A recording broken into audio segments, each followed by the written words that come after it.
ဒီနေ့မှာတော့ကျွန်တော်ဝယ်လာတဲ့ Spider-Man အရုပ်လေးကို unboxing ပြုလုပ်တော့မှာပဲဖြစ်ပါတယ်ဒီရုပ်ကကျွန်တော်လိုချင်နေတာကြာပြီဖြစ်တဲ့အရုပ်ပဲဖြစ်ပါတယ်ရင်းစုံဘူးပါကင်ဖောက်ဘာညာပေါ့ဗျာထန်ထန်ကထုံပိုးထားတဲ့ဒီဇိုင်းကတော့ဆောင်းမိုက်ပါတယ်အရုပ်ရဲ့အသားနဲ့ quality ကိုတော့ဆောင်းကြိုက်ပါခင်ဗျာဒီရုပ်တွေရဲ့အားသာချက်ကတော့ခြေစစ်လက်စစ်တွေချိုးလို့ရပြီရှိသမျှနေရာအားလုံးချိုးလို့ရတာပဲဖြစ်ပါတယ်ချိုးရတာကြိုက်တဲ့ညိုကီတို့လည်းဝယ်ထားတဲ့ရုပ်ကြုပ်ပဲဖြစ်ပါတယ်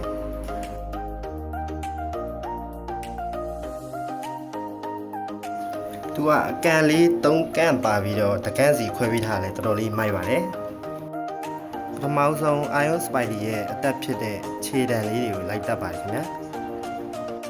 ဒီရုပ်က Avenger Endgame တဲ့က Spider-Man ဝတ်ဆင်သွားတဲ့ Iron Spidey ရုပ်လေးပဲဖြစ်ပါတယ်ကျွန်တော်လည်းတော်တော်လေးကြိုက်ပါတယ်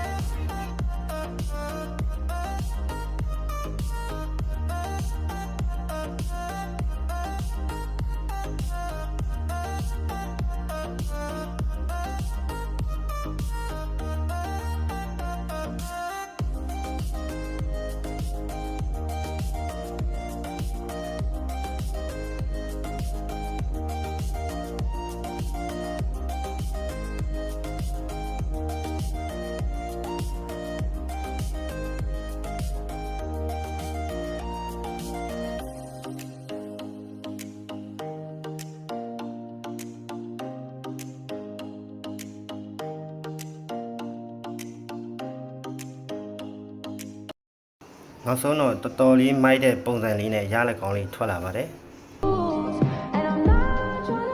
I'm Spider-Man.